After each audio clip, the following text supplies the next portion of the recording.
Listen, this is a bonus round, my man, Mr. Josh J1 Raiford, the VP of Programming for Pandora and SiriusXM Satellite. Give it up, y'all. So listen, we've been talking about the new economy. We've been talking about radio specifically, but streaming is where we are. And this is probably one of the premier experts because, Jay, you started in radio, you pivoted to streaming, you moved up the ranks. It's been like 3 years you've been there, and now you're running the whole joint. So talk to us a little bit about your journey and what you actually do at Pandora. Yeah, absolutely. First of all, thank y'all for having me. Absolutely. So yeah, I'm Vice President of Music Programming for both SiriusXM and Pandora. Just to give a little background, Sirius acquired Pandora right when I started, I want to say in like 2019. So I got originally hired by Pandora to be head of hip-hop streaming. But like you said, because of my radio background, I was kind of able to talk both languages and bridge the gap. So it created an opportunity for me to work on both platforms. So, you know, I oversee hip-hop programming on both SiriusXM and Pandora, but focus mainly on black music. You know, look for ways to obviously find synergies between the two platforms. Obviously, the playlisting aspect of Pandora, putting stuff on the different stations and working with individuals like yourself when you have new artists, hearing them out, seeing if there's any place that we could possibly playlist them or develop them or be a part of the story. So talk about playlisting. Specifically, I'm a brand new artist. I'm out here. I'm in Charlotte. I see you. I got a hot record. How do I get on the playlist? It's a great question. So that's the question everybody has. I always like to try to put things in perspective. There's 50,000 songs that get uploaded a day to different DSPs. One more time, say that slowly and loudly. There's 50,000 songs that get uploaded a day to streaming platforms. And we're talking about from major labels, from mid labels, from indies, everybody's uploading. And there's only a limited amount of bandwidth or room that we can actually playlist stuff. There's only so many hours of the day that we can listen to music. There's no way I can listen to 50,000 songs, and if you want to say, just for number purposes, and this isn't an exact figure, but, you know, maybe 10,000 of those are hip-hop, I still can't listen to 10,000 songs. So what I tell any artist is you want to do everything in your power to make your song stand out. And what that means is there's different routes. So if you're the hottest person in Charlotte, then you should know everybody in the city as far as like music and entertainment, whether it's the DJs, the club owners, the local radio affiliates or whatever. If that's not really your thing, let's say, you know, you're an R&B singer, I can't really break in the clubs, then you need to focus on online and digital marketing, influencer marketing, look up the different tools that the streaming platforms have. Pandora, we have a tool called AMP, which stands for Artist Marketing Platform, which you can do custom intros. You can follow your analytics. You can boost the track up so it catches the algorithm and sends it out to people who are similar fans to your music and stuff. You can do lookalike campaigns on Facebook. So say your music sounds like Rod Wave, you can actually target Rod Wave fans on Facebook, send them direct links and advertise it. And, you know, digital advertisement doesn't really cost that much money. I mean, you're going to have a budget, but you can be very targeted with it as far as like who you want to reach and just build. So I know the AMP, right? Say that again. AMP. It stands for Artist Marketing Platform, and the website is ampplaybook.com. And the tools are absolutely free. So you can't listen to 10,000 songs in a day, let alone a week. What other tools do you use to discover new music and put them on the Pandora platform? Absolutely. So I look at a lot of things on and off platform. If we're talking about on platform, the first indicator for me is on-demand streams. And on-demand streams are streams that listeners, that people are doing without any playlisting support. So if I open up my app and I go directly to your song, right, and I stream it, that's an on-demand stream, right? So I'm looking for that because if there are people on my platform that are streaming a particular song that's doing well without any playlisting support, then I'm going to take that song and give it a bigger look because it's already showing that there's interest. It's already showing that it's having results. So the thing with playlisting, which is very similar to radio, right, is we don't want to put anything that's bad or drags down the playlist. And how we know it's a bad song is if people are skipping over it or thumbing it down. And we see those analytics real time. So your song could be on the playlist for a week, but if it's not performing well, either I'm going to pull it off or the algorithm will pull it back itself, because what the algorithm is going to do is it's going to protect that playlist, or it's going to protect the platform. So if the person is thumbing down a song, we're going to make sure, the algorithm is going to make sure that that person doesn't hear that song again. So, yes, it's a great look. Oh, I want to be on the biggest playlist, but if your song performs terrible, you're on there for a week, you're getting like maybe 500,000 streams one week, and then you go back to 15 streams the next week because your song got pulled off. So I want to just be candid with you. People try to, quote unquote, buy fake streams. Do you guys look at that and say, we see these streams aren't real, we pull them the record? Like, how does that work? Yeah, so the technology is getting better. I mean, obviously, there's different ways to manipulate whatever system, whatever streaming platform, but, not only Pandora, but the rest of the DSPs are getting wise to, like fake streams or bots. Like, if we see that that particular streams are coming from one particular source or IPS address, then it raises a flag and stuff. So there's ways to kind of track fake streaming, and then again, like, that can mess you up in the long run, because if you're found to be fraudulent, that not only will take away your money, but it will take away your capabilities of what you can do on that particular platform. So I say this to say there's really no shortcuts. Like, you can try to buy your streams, buy your followers and all that stuff, but at the end of the day, you're going to get found out. So listen, we have a short time. So this is a bonus round. I want to ask one question, then we'll open up to the audience. Is there a certain amount of streams you look for before you put on the playlist, or is it kind of just the luck of the draw? I mean, it varies, because sometimes there's new songs that come out with no type of like streaming or history, and if the song has some sort of story, or the artist has some sort of story, or it might sound good, you'll get a shot. Now, if it's a new artist and a new song, you're not going to go on the biggest playlist.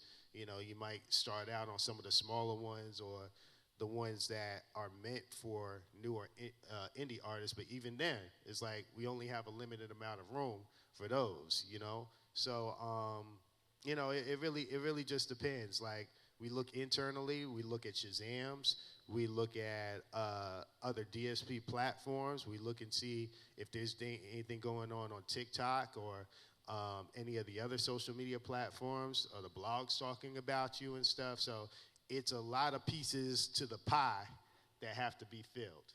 So like we talked about all weekend is do everything, and hopefully something will pop to the top. Last question for you. You have a new music platform every Friday. Talk to us about that and how these ladies and gentlemen can get maybe exposed to that. Oh, I just established that because, again, I just saw there was so much new music that came out, and the average person doesn't have time to go through all that music. So what I did, I just picked some songs that I personally like. It doesn't really have anything to do with the platform or anything that's going on within Pandora, SiriusXM. It's just something that I would probably listen to on my downtime that I'm feeling. So that's really where it came from. Listen, that's a great opportunity, and I'm sure if people DM and follow you on Sirius, they can get an opportunity to at least get exposed. So I'm going to open up to a few questions. I want to talk everybody to death. What we got over here? Anybody? Josh, my name is Century. But I got one quick question about what helps you determine a song's marketability? Is that something that the artist has to, like when they send you the music, hey, I did some research, I feel like this song would fit in this market and can be placed on this playlist, or is that something that you guys decide on your own? So that's a great question. So I always use this analogy that playlisting is like the restaurant business, right? So if I go to Papa John's, right, and then they offer me a burger, I'm gonna look at them crazy because that's not what I came there for. I came there for pizza. Or if I went to KFC and then they're offering me pizza, I'm gonna look at them crazy. I might like pizza, but I'm not in the mood for that. It's the same thing with playlisting, right? So there are different playlists for different listening experiences. So one of our biggest playlists is called Today's R&B and Hip Hop Hits. People are going there to hear, the mainstream artists, to hear the Lil Babies, the SZAs, the Drakes, and whoever. Now, if I might personally like a song, it might be somebody new, it might be an independent song, and it might be something that I think will do well. If I put it on that playlist, 9 out of 10 times it's not gonna work because, again, a person is coming for a specific listening experience. But we do have playlists or listening experiences that cater to, if I wanna hear new up-and-coming artists or I wanna hear unsigned artists, I'll go to this specific playlist because that's what I'm going for, that's what I'm going to listen to. So it really just depends on the situation, the music, the song, and whether it's gonna fit or not. I mean, we have analytics of the people that actually listen to these playlists and stuff that will tell us, okay, this is a younger market or a younger playlist that people 18 to 24 listen to, and we can actually see the markets, right? Like Atlanta might be the strongest market, followed by Dallas or Houston or whatever. So part of it is gut, because you always gotta use your gut because music is a feeling, but you also have to couple that with the data. If you don't use both, you're shooting yourself in the foot. Before I take this next question right here, part of the conference, one of the themes is betting on yourself. Do you recommend that the artists put up their own playlist with their music and other artists that they like? Oh, absolutely. I mean, that's definitely a way to get your music out there. If you're building up your playlist on the different streaming platforms and you get a following as a curator or somebody that makes great playlists, then absolutely. I mean, bet on yourself. Do the digital marketing. Do everything in your power. Because what you want is for whether you're in radio or streaming or whatever, you want us to come to you. Because we got bunches of emails and people coming to us every day, and it's just, being real, it's just hard to determine what's good and what's not. We can't listen to everybody, but if you're making a buzz for yourself and I'm hearing about you or other people are hearing about you and we're finding you out, because the data is out there. Like, if you're doing what you're supposed to be doing and your numbers are starting to show, we'll find you. Thank you. Go ahead, John. Yes, hi, my question is this. I know you mentioned about people buying fake streams, right? So I know as an independent artist as myself, and I'm sure a lot of other independent artists out here as well, we get contacted every single day by people offering playlists and services, right? And some claim to be legit. Some you can automatically off the bat tell, no, these people are a joke by going to, maybe their Instagram, looking them up on Google, doing your due diligence. How would you suggest or how would you go about giving us advice as to vetting these people offering these playlists and services so we make sure that the streams that we are getting are actually legit and they're not going to take away our credibility from these digital streaming platforms? That is a very great question. I think you're doing, y'all can clap for that. That was a great question. Great question. You kind of hit it on the head. You answered part of the question by saying, Google it, do your research, and seeing if the person is legitimate. Like, that's what you got to do with anybody in the music industry, regardless. Also, what you want to do is find playlists that are actually attached to someone or something, right? So if there's like a local DJ that's really popping out here and he has a legitimate playlist on the different platforms, okay, then chances are those streams are legit.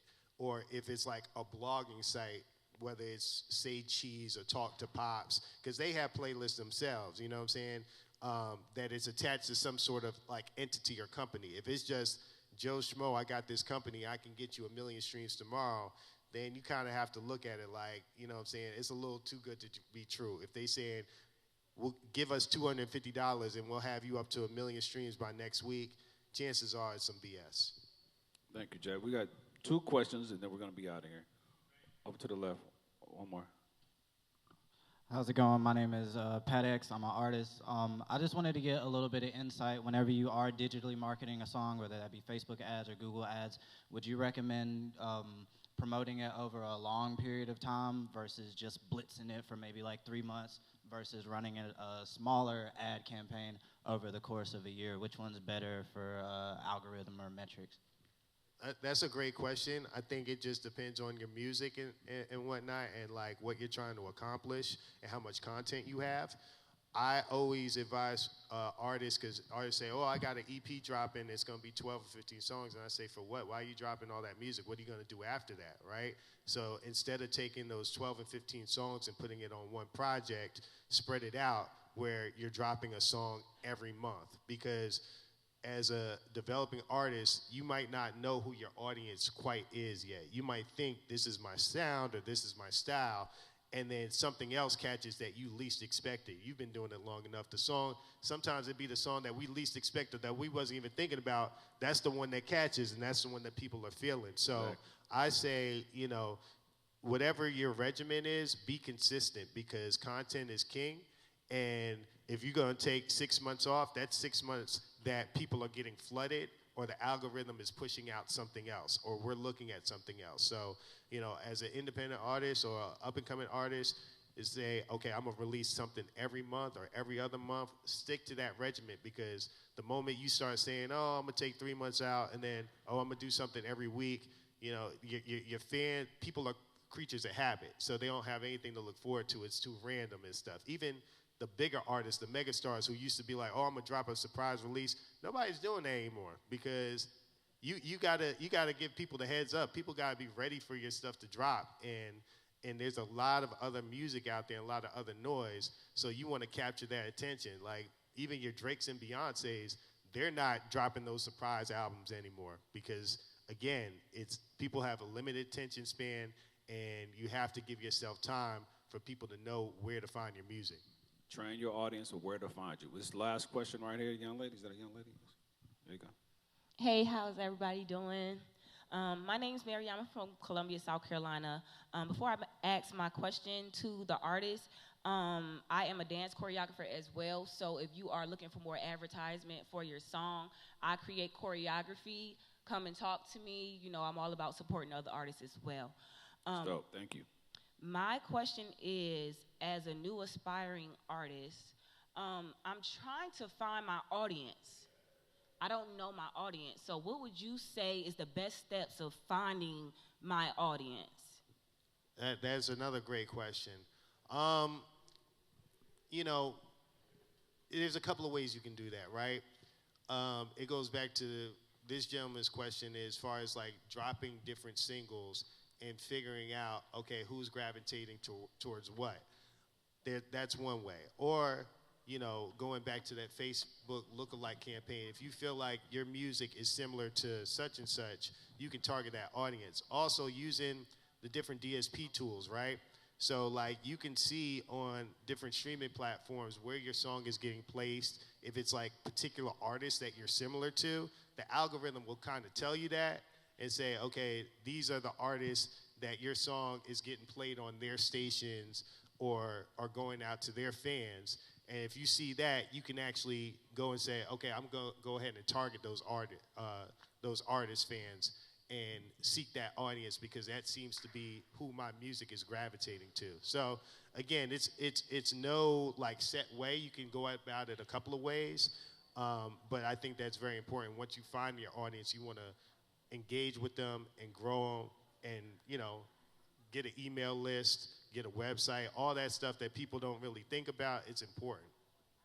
So, Jay, is there a way people can reach out to you, or how do they get their music to you, or do you want to share your socials, anything? Yeah, I'll give out my socials. So you can follow me on Instagram or all social media platforms at PosterChildJ1, and that's POSTERCHILD, letter J, number 1, PosterChildJ1. Listen, a lot of free game, brother. Thank you so much. Give it up for Josh J1 Raiford. Appreciate y'all.